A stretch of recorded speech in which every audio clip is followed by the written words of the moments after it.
Well, voters in the Montreal riding of LaSalle-Émard-Verdun will go to the polls in a September 16 by-election.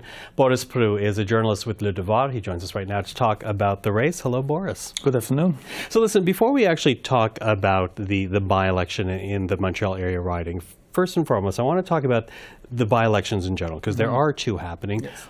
How important are they, not only for the government, but also for the opposition parties? I'd say they're capital, especially for the Liberals. As you remember, the Liberals suffered a major blow in Toronto-St. Paul's in Toronto. Losing that seat was big for them, I think. It was big for the leadership of the Prime Minister Justin Trudeau personally. So it's a second test for them, especially in Montreal, especially in LaSalle-Émard-Verdun. This is a place the Liberals used to hold. It's a stronghold, we can even say, but right now it's a close race. They might just lose that seat, so it will be very important next week to follow this one. And it's important for the NDP as well, because in Winnipeg, the NDP lost, well, the Daniel Blakey, the MP from Elmwood-Transcona, left for the provincial government. They might lose that seat to the Conservatives, so they look in Montreal, in LaSalle-Émard-Verdun, as a place that they could get a new seat for them. So for a party that is in major need of good news, this is very important for them. They display a lot of effort in order to catch this seat from the Liberals. You know, what's interesting is that generally people will ignore by-elections, thinking it doesn't really pass any type of big judgment on a governing party or an opposition party. But you're suggesting that these two by-elections are very important. Yeah, and they're pretty much linked together, because it's a by-election of high stakes for both the governing party and the NDP. And those parties used to have a deal together. They broke up, or the NDP broke it up. So it will be also a test for that. We will see if it has any effect on the people voting. Okay, well, let's focus now on, again, the Montreal area riding of LaSalle-Émard-Verdun. Talk to us about the makeup of this riding, because it's a riding that's been redistributed more than once. What are the demographics at play here? It is, and it's a very I'd say unusual demographics, because it's a very tree neighborhood of Montreal, like its name states. Verdun, LaSalle-Émard-Verdun, there are three neighborhoods, and they have different demographics. Verdun is perhaps the most notorious or known one in Montreal. It's very urban. There are many subway stations.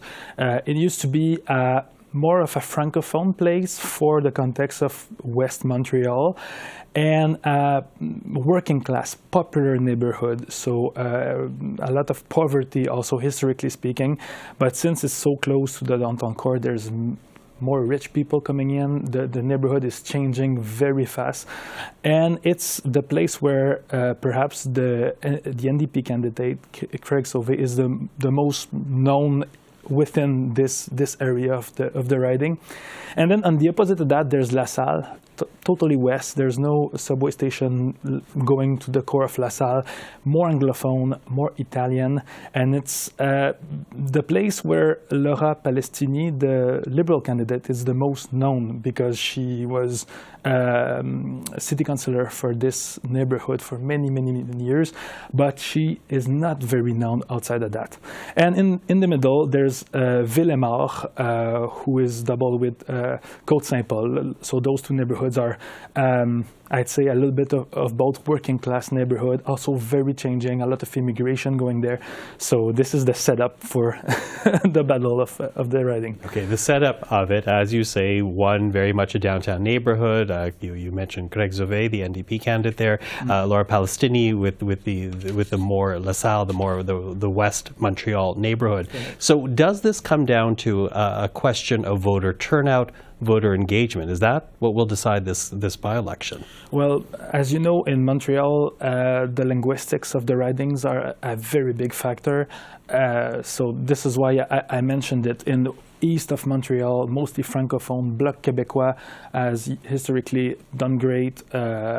And has hopes for east of Montreal, but west of Montreal is very much a liberal stronghold among Anglophone Quebecers or allophone Quebecers. And there's a big part of the riding who is composed of that demographic. This is why it's interesting, because right now the Liberal Party is going through some challenges. For instance, in foreign policy, there's the Israel-Hamas conflict, as you know. So you see things like there's a protest in front of the Liberal candidate, a daily protest almost. So you can see that the foreign policy is at play in those communities that are located in this specific riding. Okay, so those policies at play. You also talked about the popularity of Craig Sauvé, the NDP candidate. Does that mean then that this riding is winnable for the NDP, or are the Liberals at risk of losing this riding? It is. Certainly the NDP has high hopes. Craig Sauvé is a well-known city councillor of the city of Montreal. So it's a big factor. And you see, even if you go to the neighborhood, you see that the NDP put a lot of money inside that race. They have a very nice, site, a local with wooden floors and all that. And anyways, you see that they put a lot of effort. Jagmeet Singh visited the place, I think, every single week. I don't have the numbers in front of me, but I think it's close to every week of the race. He went there to talk about the cost of living. When I was there a few weeks back, he brought from the grocery store a bag of apples, for instance, and some maternal milk, and he said just that is $80. So his candidate, Craig Sauvé, says that he went in the neighborhood since March in order to just publicize the platform of the NDP to put a maximum price on those products. So there's that. There's the Liberals, who, it's true that historically they've been holding this riding for a very long time. It was the Justice Minister who held it, David Lametti, for quite some time. And even before that, part of the riding was Paul Martin's, the former Prime Minister's riding. So it is a Liberal stronghold, but in the middle of that, there's the Bloc Québécois, who shouldn't be forgotten. I don't know if they have high hopes themselves, but of course there's a part, Verdun part, which is more francophone. Historically, in another subdivision, it was in Bloc territory. But especially when you talk about federal politics, when you show up on the ground, you see a lot of people complaining about the Quebec government, for instance, even the city of Montreal, and just mixing up with the jurisdiction when we talk about federal politics. And you see the Bloc suffering from that a lot, because the Quebec government of François Legault is not very popular in this neighborhood, which is more left-leaning. So this is what I noticed on the ground. Mm-hmm. So also an impact of provincial politics on this federal by-election. Almost, in terms of confusion, at least in the mind of voters, midsummer like that. Before we're over here, let's go back to your opening point, though, because you did mention Toronto St. Paul's. Yes. And really that has many questioning how safe Toronto is for Liberals anymore.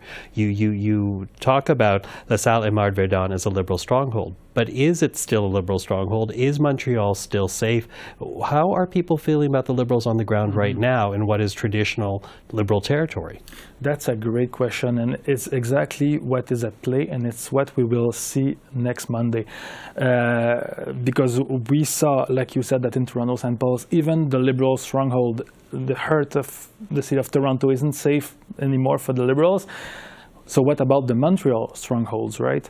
And if they don't get a place like Verdun, LaSalle-Émard-Verdun, what riding is winnable, if you know what I mean. So yes, for sure, it's a big test. And when you show up in the neighborhood, what you hear is the cost of living, the cost of housing. The complaints about Justin Trudeau himself, the Prime Minister. I heard some voters saying, we just want to show a message to the Liberal Party, change your leader. So this was very much at play in Toronto St. Paul's. It's still at play there. The Liberals and the Prime Minister, the leader of the Liberals, he handpicked his candidate, Laura Palestini, for this riding, which is very unusual for the Liberals. There's a nomination process in most cases.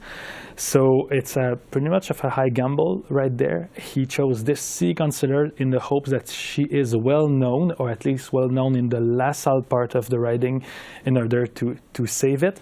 And I talked to some experts telling me this is the very place you need to look in order to see if Justin Trudeau had a shot to keep the Montreal riding for the next general election. So all eyes are on this riding and on this candidate, that's for sure. Boris Proulx, really appreciate the time. Thank you for that. I appreciate it. Thank you.